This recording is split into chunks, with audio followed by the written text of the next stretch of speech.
آپ اندازہ کریں، ہم تو سوچتے ہیں نا کہ طاقت کے لیے تو کاجو بادام ہونے چاہیے، چکن مٹن، بڑے بڑی غذائیں ہونی چاہیے، تبھی تو باڈی بنتی ہے، جسم بنتا ہے۔ وہ علی جو شیر خدا ہے، جن کے گھر میں 3 دن تک روزے اور وہ بھی پانی پر افطاری، اور طاقت کا یہ عالم ہے۔ اللہ اکبر۔ خیبر کا وہ واقعہ آپ کو میں بتاؤں، جب رسول کریم صلی اللہ علیہ وسلم اپنے صحابہ کے ساتھ یہودیوں کا علاقہ ہے خیبر، بہت سارے قلعے تھے یہودیوں کے، محاصرہ کیا، وہ قلعے آج بھی محفوظ ہیں، سعودیوں نے محفوظ رکھا ہے کیونکہ وہ یہودیوں کے تھے، انہوں نے محفوظ رکھا ہے۔ باقی ہمارے نبی کی جو نشانیاں تھی سب ختم کر دیا انہوں نے، توڑ دیا، پھوڑ دیا، کیونکہ یہاں شرک ہوتا تھا ان کے نزدیک، اور یہودیوں کے قلعے آج بھی محفوظ ہیں خیبر میں، آج بھی۔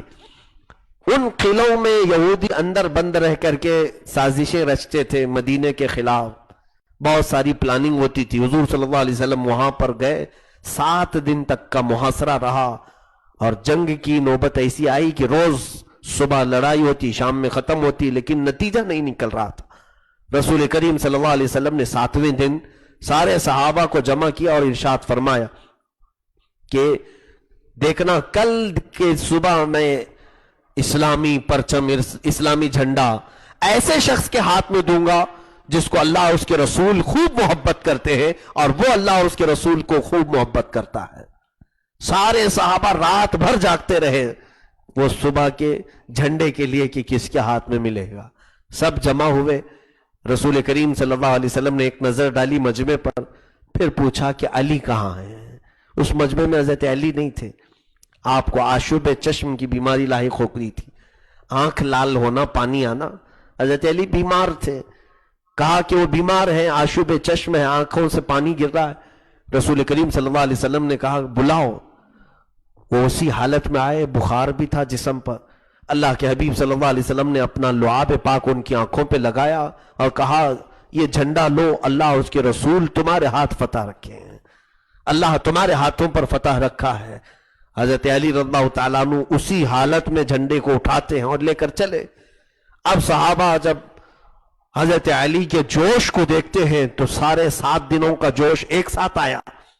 خیبر میں جب یہودیوں کا مقابلہ ہونے لگا تو یہودیوں کا جو بڑا رئیس تھا مرحب، وہ بہت طاقتور شخص تھا، رئیس الیہودی، وہ آیا سامنے، اور اس کے جسم پر پورے لوہے کے کپڑے ہوتے تھے، لوہے کے کپڑے ہوتے تھے، جسم میں ٹوپی تک اس کی لوہے کی ہوتی۔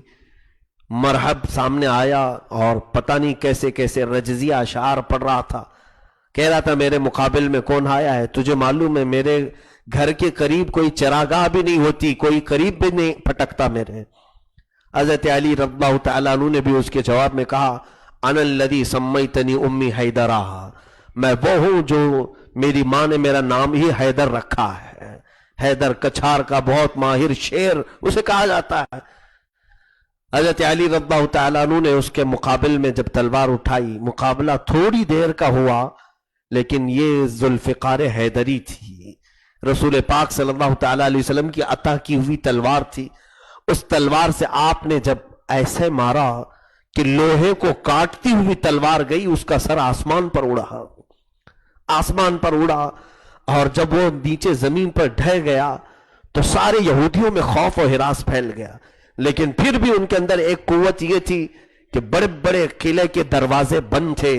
حضرت علی رضی اللہ تعالیٰ عنہ ایک ہاتھ سے تلوار چلاتے رہے، صحابہ سے کہا کہ تم قلعوں کے اندر داخل ہو جاؤ، صحابہ نے کہا دروازے بند ہیں۔ حضرت علی نے خیبر کا بڑا پھاٹک ہلایا اور وہ پورے لوہے سے بنا ہوا دروازہ، اس زمانے کے، اس زمانے کے نہیں، اس زمانے کے 40 صحابہ اٹھاتے تھے اس دروازے کو تو اٹھ نہیں پاتا، حضرت علی نے اپنے سیدھے ہاتھ سے اکیلے اس دروازے کو اٹھایا اور اٹھا کر کے کھڑے رہے، یہاں تک کہ فرماتے ہیں تقریباً 600 صحابہ کے اندر جانے تک حضرت علی تنہا وہ ہاتھ میں اٹھا کر کھڑے رہے، اس دروازے کو اٹھا کر کھڑے رہے، ایک ہاتھ میں تلوار ہے، ایک ہاتھ میں اتنا بڑا پھاٹک دروازہ ہے۔ اور اس کے بعد کہا کہ سب خاطر خواہ صحابہ کی جماعت اندر جا چکی ہے، تو آپ نے اس دروازے کو اٹھا کر کئی گز دور پھینکا، اسی لیے تو آپ کا لقب فاتح خیبر ہے. خیبر شکن آپ کو کہا گیا ہے، پورے خیبر کو توڑ دیا. اسی شام کو اللہ نے مسلمانوں کے ہاتھوں فتح عظیم عطا فرمائی. وہ فتح کا سہرا حضرت علی کے سر پہنچتا ہے. رسول کریم صلی اللہ علیہ وسلم نے صبح ہی بشارت دی تھی